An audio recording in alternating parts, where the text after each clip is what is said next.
isabato yanjye ni Kristo. Aha ni ukugira ngo noneho twige isabato haba ku bayuda ndetse turebe no ku bakristo ba none impamvu bayikurikiza kuko bose ntabwo bayikomora hamwe uko yatanzwe. Ubwo simvuze isabato yayindi, hari isabato nkuru. Iyo sabato nkuru rayijyamo mu kanya. Isabato Abisirayeli baruhukaga ari nayo amadini ya gikristo y'iki gihe ayobeyemo kugira ngo utsinde iyi ntambara. Nuko uzaheka ihene ukayivana i Kanombe ukayigeza Kacyiru idahebebye. Ariko abantu bayibukira abandi ngo imitima yaciravye ikeneye kururutswa n'Umwuka Wera. Amahoro kuri wowe mukundwa shuti mwene data ubana natwe buri munsi uri hirya no hino aho mutuye mu bihugu bitandukanye ku migabane igize isi iriho abantu Afrika, Amerika, Aziya, Burayi ndetse no muri Oceania. Turabifuriza kugubwa neza aho muri, turabifuriza kubona umugisha w'Imana mu byo mukora. Rwose Imana ibahire mu byo mukora, kandi turabwira wowe babaye urushyi uremerewe ngo wiringire Yesu. Yesu niwe gisubizo cy'ibibazo by'abari mu isi, kandi yiteguye kuba yakuruhura gutuye iyo mibabaro n'iyo mitwaro.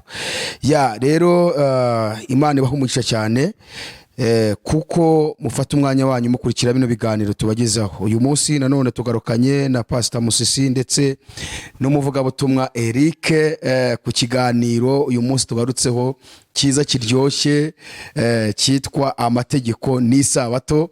Ubushize basubizaga ibibazo ku wari wabajije, nubwo byari byinshi cyane bibanze kuwitwa Kennedy uri Nairobi, nubwo tutabirangije twashubije 4. Rero uyu munsi ho noneho ntago dusubiza ibibazo, tuzabigaruka butaha. Tugarutse none nkuko twababwiye ko tuganira ku mategeko n'isabato. Turashaka kugira ngo dusoze iki kiganiro, kandi turifuza ko Imana ibana natwe kugira ngo tubashe kubyumvikanaho cyangwa se babashe kubyumvikanaho. Nawe udukurikiye kandi ukomeze gufashwa mu izina rya Yesu. Imana ibaho umugisha, kandi turagusaba umaze kumva ikiganiro kugisharinga ku nshuti n'abavandimwe kugira ngo ubutumwa bukomeze kwamamara. Reka tubasabe duhere kuri Eric asuhuza abadukurikiye, hanyuma ahereze Pastor Musisi microphone nawe akomerezeho, ubundi twinjiye mu kiganiro. Nongeye kwishimira kuboneka imbere yanyu muri iki kiganiro tugiye kuganira muri aka kanya. Ndabasuhuje, Uwiteka abahire mu buryo bw'umwihariko, kandi nejejwe no kongera kuganira na Pastor Musisi. Ibyo ari byo byose hari abantu bungukiwe mu byo tuvuga, urujijo rukagenda ruvaho mu buryo bumwe cyangwa ubundi, kandi icyo nsaba ni cya kindi, ni ukureka Umwuka w'Imana agakora inshingano ye, aho kugira ngo tuba abafana b'umuntu runaka.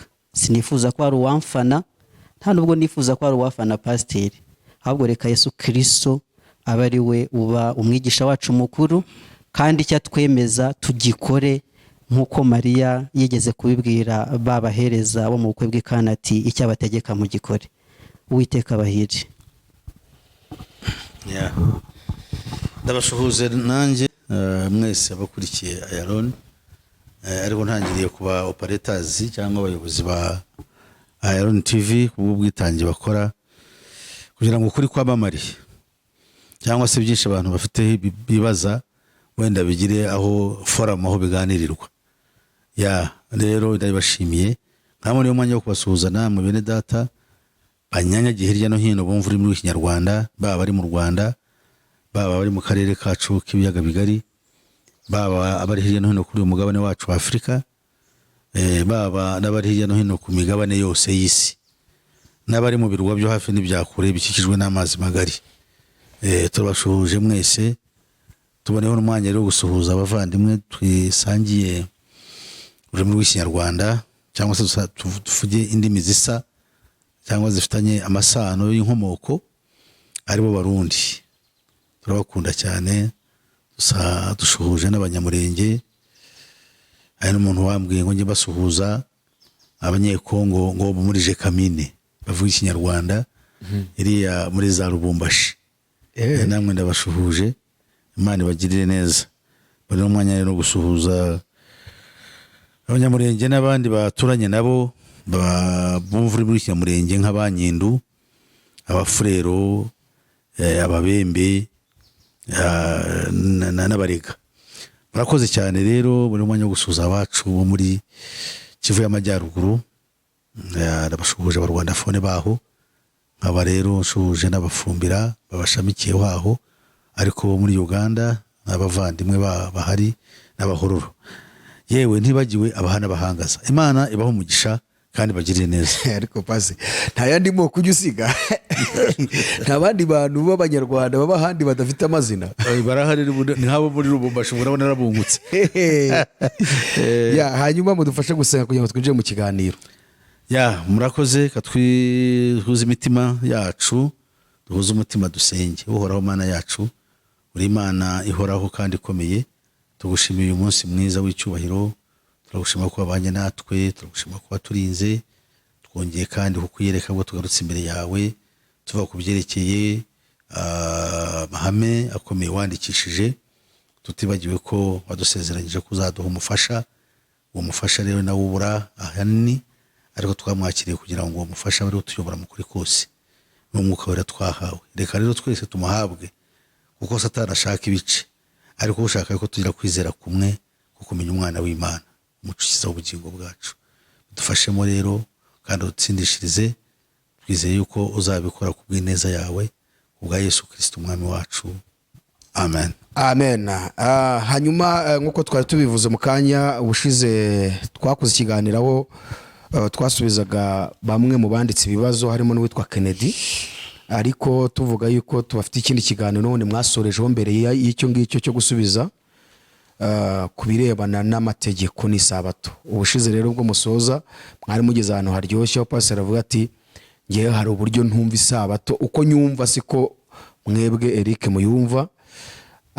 Ari naho Eric yasoje akubwira ati pastor ucunge neza gushobora kuba uri ikigande ku itegeko rya 4 ry'isabato. Hanyuma rero turashaka nibuza kugira ngo duse nkaho dukora introduction kugira ngo tubanze twinjiremo neza. Ubushize ndibwira ni ibiki bimwe twe twavuzeho, ndahera kuri Pastor Musisi. Twavuga kuri ibyo nkaho ugeze aho ngaho, tuvuga ku ijambo rikomeye ry'isabato kugira ngo twari tuyumvikanyeho. Isabato ikibazo cyari ukuvuga ngo ari nacyo kigihari, ni ikivuga ngo twubahiriza amategeko 9 nubwo atari nako biri, kuko n'uvuga ngo twe ntabwo twagiye ku bwanjye, nta dini ndimo, ntabwo nakwirata amategeko, nirata Kristo. Nayo ngayo 9 ntabwo nayirata, ngiye kuyirata naba mbeshye. Ahubwo kirata Kristo, kuko ni nawe kiruhuko cyanjye. Iruhande rw'isabato yanjye, isabato yanjye ni Kristo. Wenda mu kanya ndaza kubijyamo muri details. Kandi mbona ko ndashaka gusobanura amateka y'ibi bintu yuko ataje none.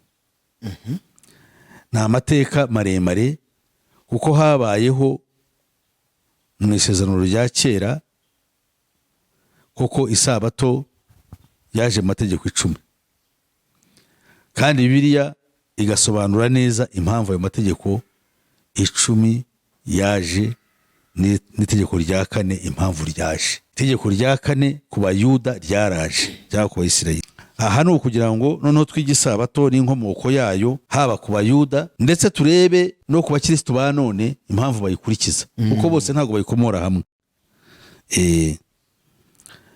Abaheburayo igice cyaho ndibwira yuko tureba igice cyaho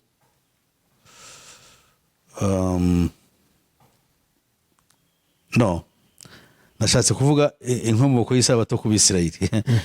Kuki yaje muri ya mategeko 10 yahawe Abisirayeli. Aho ngo no tugomba no guhera twibaza, ese kuki twebwe isabato tukwiriye kuyubahiriza dute? kuko ntabwo kuko yakuweho, ariko tuyubahirize dute? Ese kubera izihe mpamvu? Gutegeka kwa 2 igice cya 5.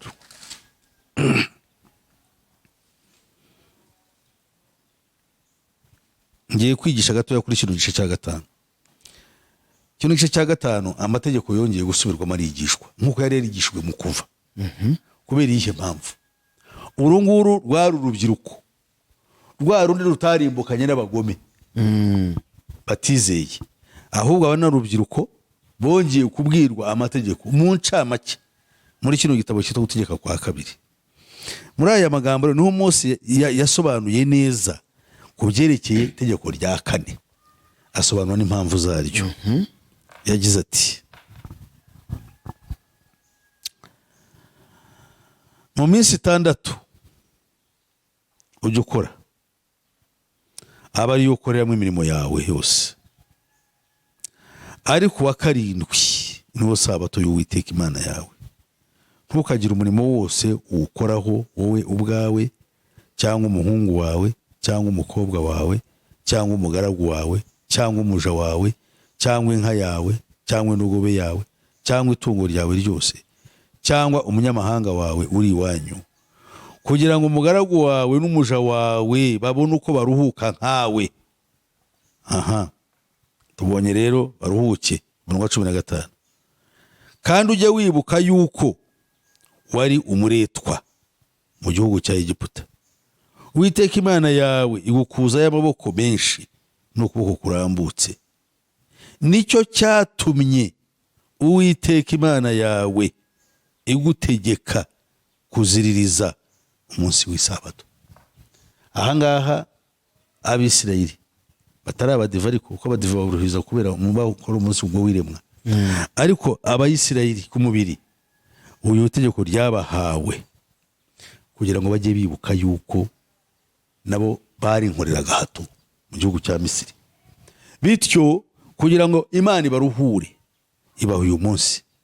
Itegeka yuko n'amatungo yabo n'abantu bari iwabo n'ababavukiyemo abanyamahanga n'ababasuhukiyemo bazajya baruhuka, babikorere kandi kuzirikana ko iri tegeko ryabaherewe impamvu kuko bari abaretwa mu gihugu cya Egiputa. Kandi bajyaga baruhuka kuri uyu munsi bakibuka iby'Imana yabakoreye, ntabwo bibukaga isi iremwa. Ahangaha naho batandukanye n'abandi b'iki gihe bavuga nk'abadive, abantu za munsi wa karindwi, abapantekote n'ababatista b'umunsi wa karindwi, kuko nabo barahari. narabumvise. Abo ngabo nabo ugiye kubacondoza impamvu uwo munsi bawufata usanga bahuzagurika, ntibazi kuko abigisha babo barabayobeje. Ariko ahangaha turabona impamvu itegeko ryaje mu mategeko 10, ari nacyo kimenyetso kigaragaza ko aya mategeko n'ubundi yahawe abana ba Isirayeli yose uko yakabaye 10. Cyakora twebwe twigisha icyaha icyo ari cyo. Noneho rero icyaha icyo ari cyo turakimenye, ariko itegeko rya kane twumvise impamvu zaryo. Nuko bari hawe uko bari abaretwa mu gihugu cya Egiputa. Twibuke ko ari amategeko yongeye kwigishwa, ntabwo ari ikintu cy'impanuka. Yongeye none hano nusorerwa urubyiruko rwa rundi rutacumuriye mu butayu ngo rurimbukane n'abakuru b'icyo gihe. Hanyuma rero ahangaha tubonye impamvu zabyo nuko bimeze. Niba rero bararuhawe mu kuva 31 ho 12 ho dusanga yuko bahawe ibi bintu nk'ikimenyetso.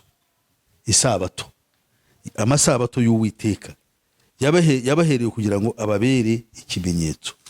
Iyo turebye kuva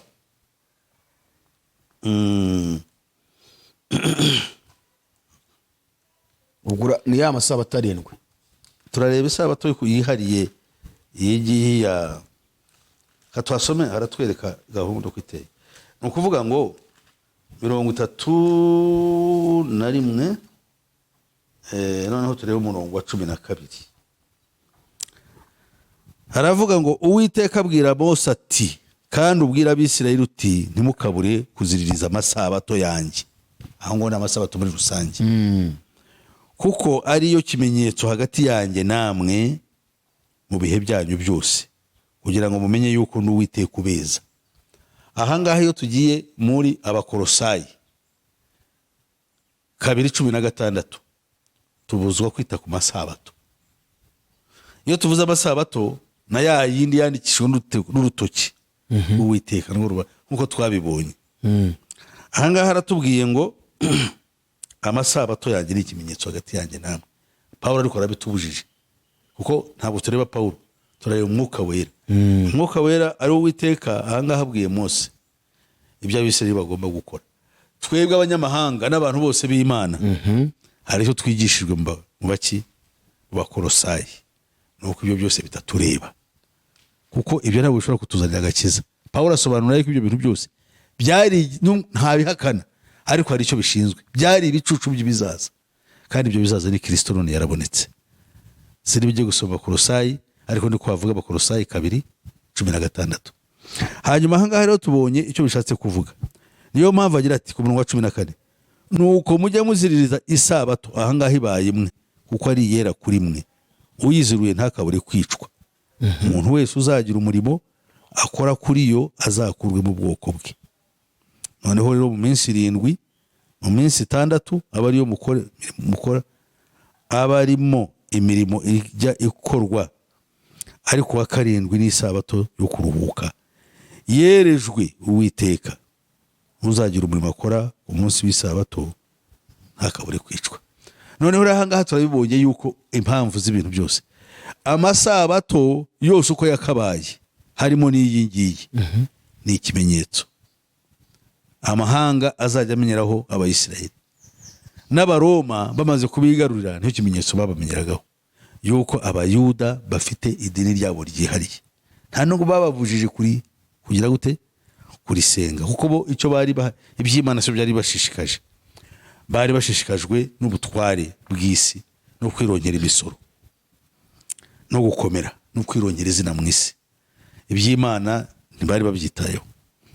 Hanyuma rero ahangaha tukavuga ngo ese twebwe twibuka iki? Mwibuke Yesu Kristo, tumwibuka.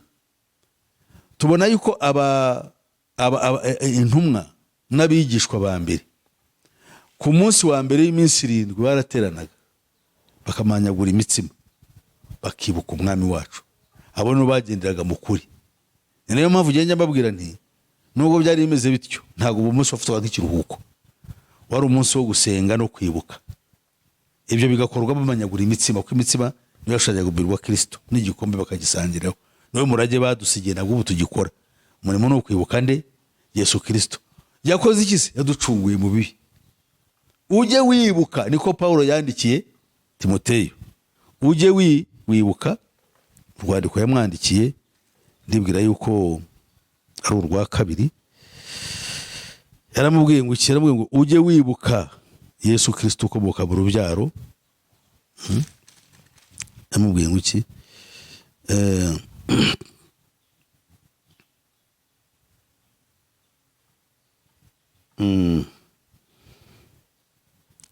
Ukomereye muri Kristo Yesu.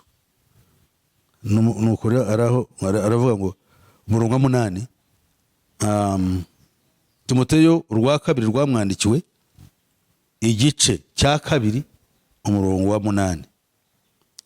Ujye wibuka Yesu Kristo wakomotse mu rubyaro rwa Dawidi akazuka mu bapfuye, nk'uko ubutumwa nahawe buvuga. Ako kantu kumve neza, ubutumwa nahawe. Ariko urabyumva neza? Ako kantu mujye mukumva. Ese Paulo ubundi ni umuki? Ubutumwa yahawe ninde wabumuhaye? Paulo no mu Benjamin akaba n'umuyuda rwimbi.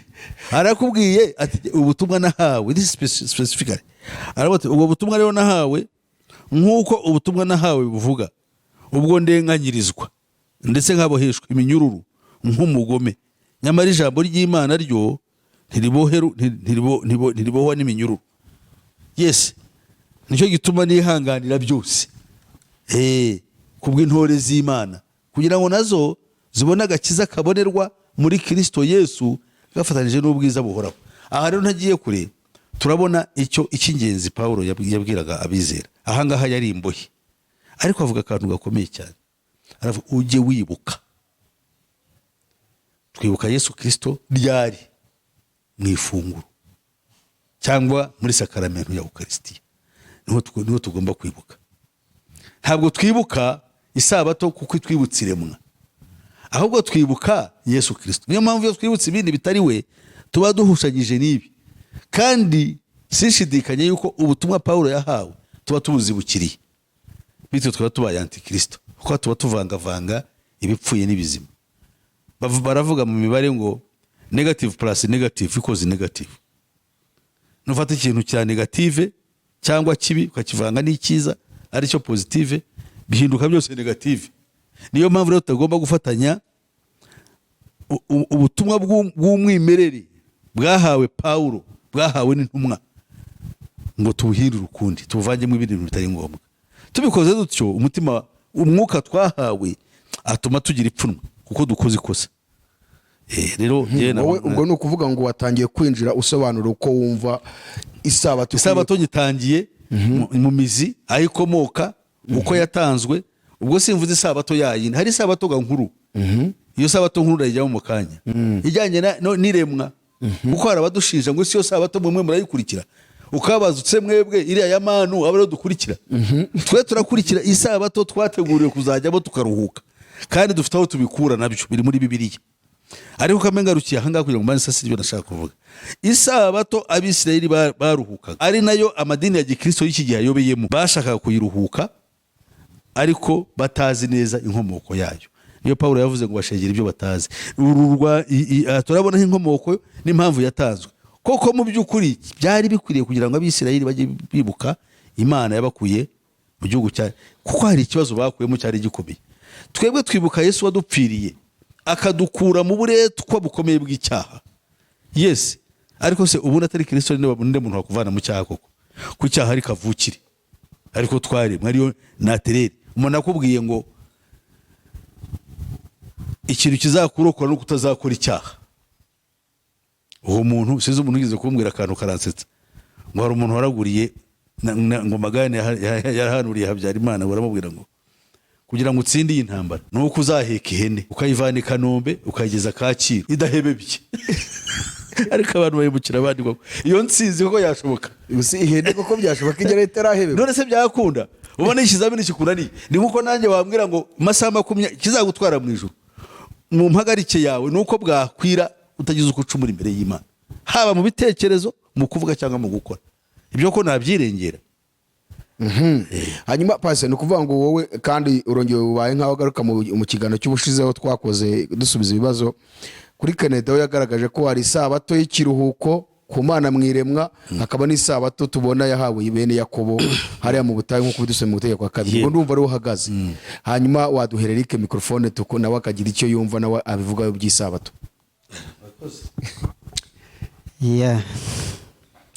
Murakoze.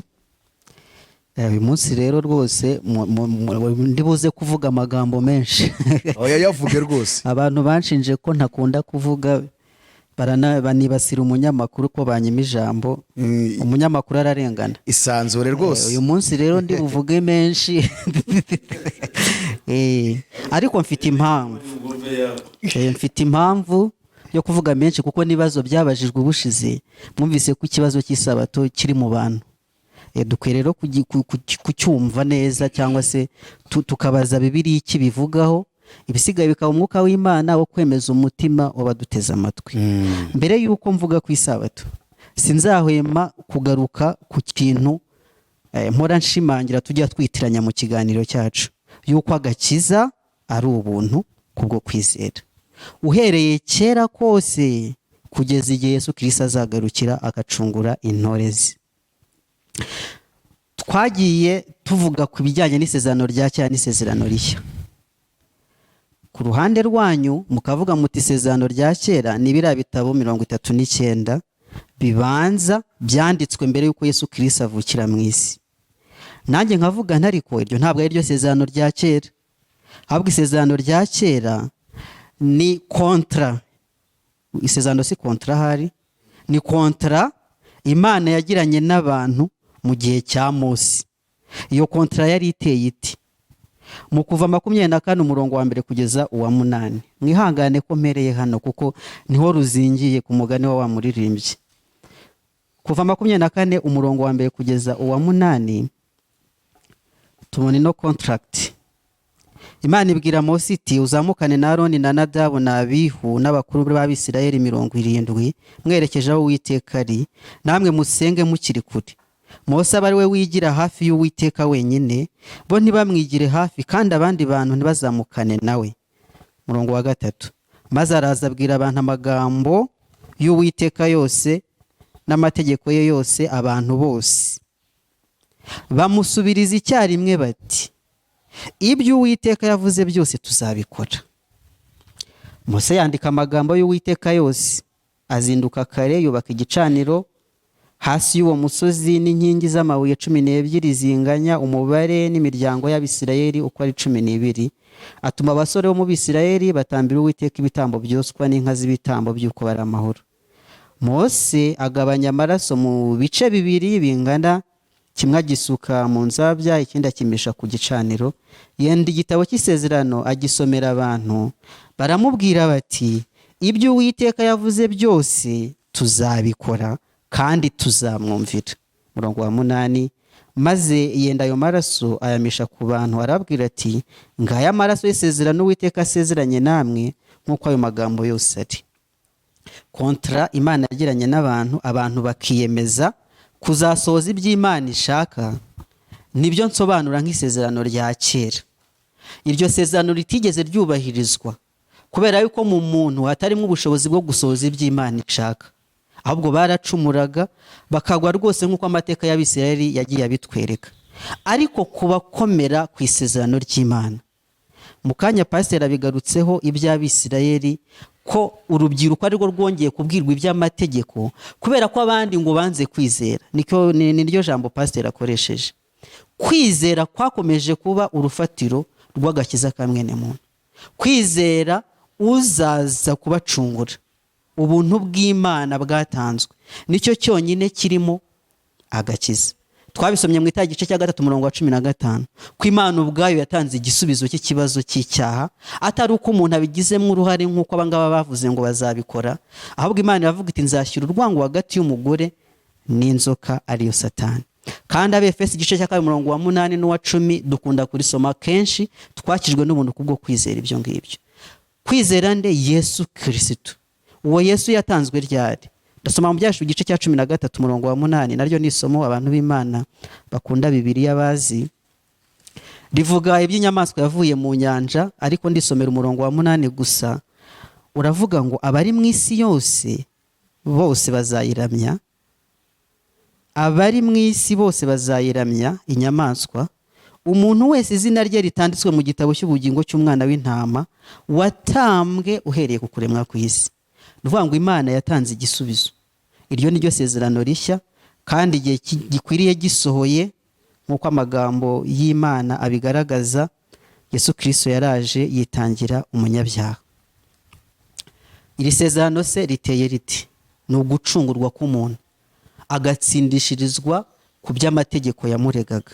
Ariko ntabwo birangirira aho gusa, ahubwo Ezekiel 36 umurongo wa 26 amagambo Paulo yongeye gusubiramo, cyangwa se igitabo cy'Abahebureyo gisubiramo, kuko ntabwo twumvikanye ko ari Paulo wacyanditse, bye kudutera urujijo.